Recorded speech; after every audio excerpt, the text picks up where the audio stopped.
Halo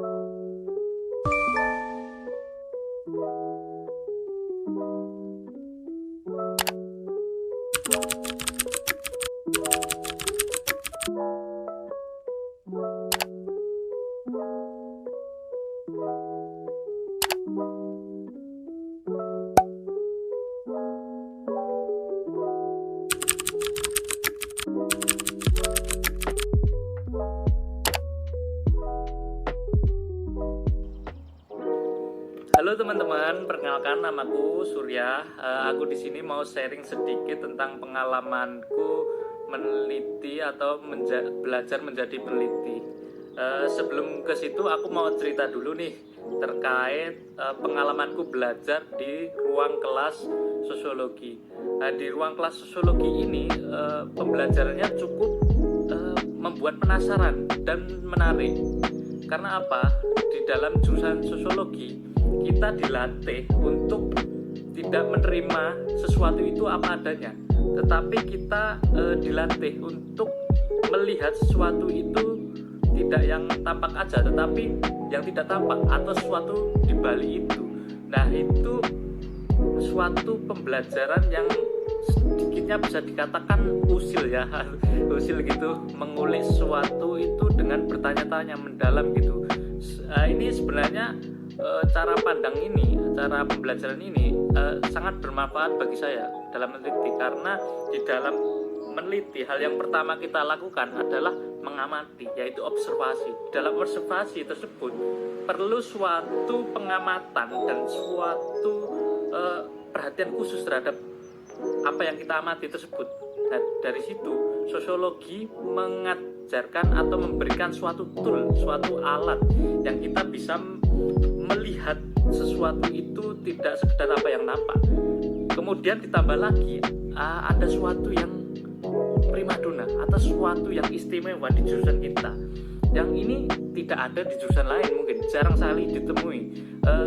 Apa yang istimewa, apa yang diprimadonakan di sosiologi, yaitu mengenai pembelajaran teori dan metodologinya.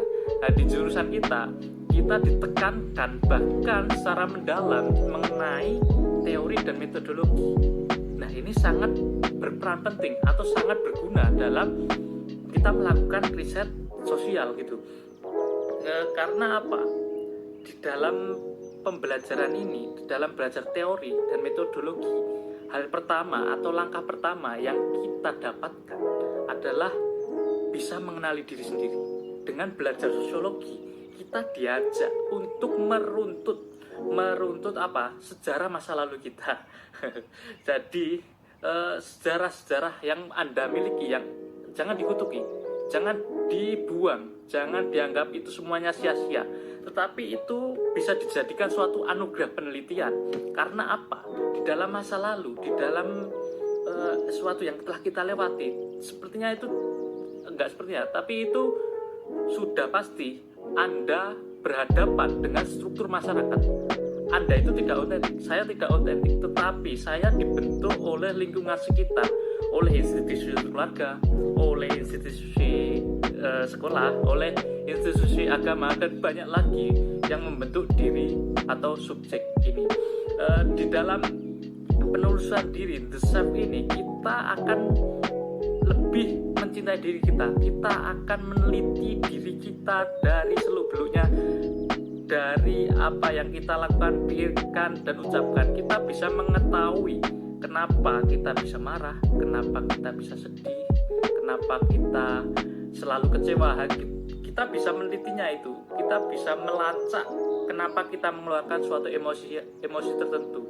Nah, itu bisa kita analisis dengan teori dan metodologinya sosiologi. Banyak banget ntar diajarkan di kelas itu.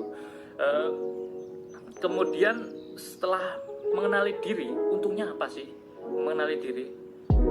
Justru ketika kita mengenali diri, kita tidak menjadi sesosok yang egois, sesosok yang menihilkan atau menegasikan, menyampingkan masyarakat atau lingkungan sosial kita, tetapi kita akan pintar atau pandai memosisikan diri pada masyarakat tersebut.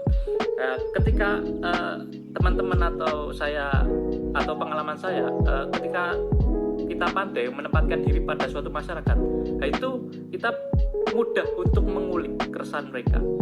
Kita akan menjadi bagian mereka. Kita akan bisa meneliti, bahkan bisa mengadvokasinya. Tidak mengadvokasi sendiri sepihak, tetapi kita beriringan bersama mereka untuk mengubah suatu realitas ke dalam keadaan yang lebih baik. Nah, itu sisi lain yang istimewa dari sosiologi, bahwa kita itu mempelajari teori itu tidak jauh dari praktek. Jadi ketika kita mempelajari teori dan metodologi, kita akan dekat dengan masyarakat, kita akan mengetahui seluk-beluk masyarakat.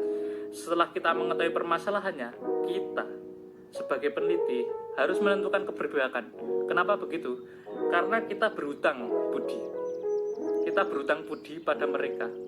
Mereka itu yang telah memberikan suatu pendewasaan terhadap kita. Mereka masyarakat itu yang telah membentuk kita, yang telah hidup bersama mereka. Dan di situ terkadang tetapi ada ketimpangan atau ketidakadilan sosial di situ. Nah, makanya kita sebagai peneliti mencoba untuk merasuk pada atau mendalami atau masuk pada ranah yang dalam, di mana dalam masyarakat tersebut ketimpangan. Dan di situ peran kita sebagai peneliti, kita nggak hanya meneliti, tapi ada keberpihakan di situ. Kita harus memihak kaum yang tertindas.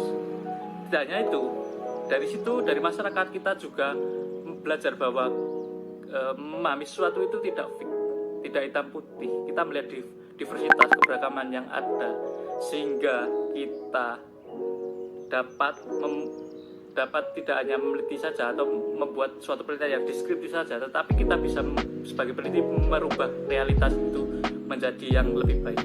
Terima kasih, sekian.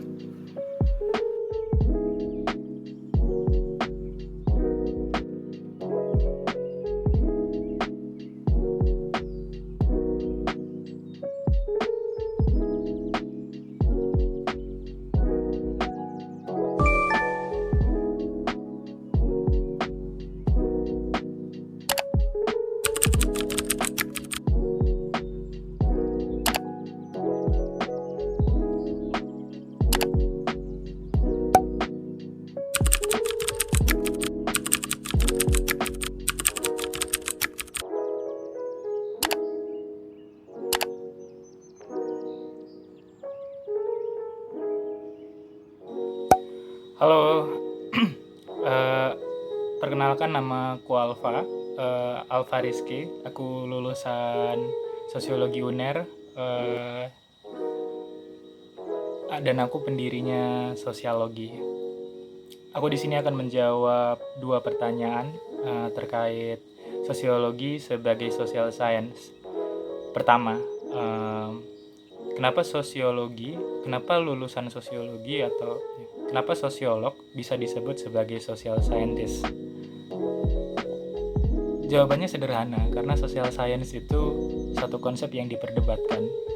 Ada orang yang mengklaim bahwa kalau kamu nggak matematis, kamu nggak scientific, kamu nggak ilmiah. Ada yang bilang itu bukan perkara saintifik, tapi perkara bukti empirik dan hal yang bisa diuji.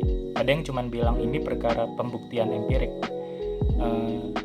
Perspektif ilmiahnya Anthony Giddens sama sosiolog yang mendalami ilmu biologi, yang mendalami sosiologi evolusioner, itu beda. Perspektif ilmiahnya pasti beda. Definisi terhadap sainsnya beda.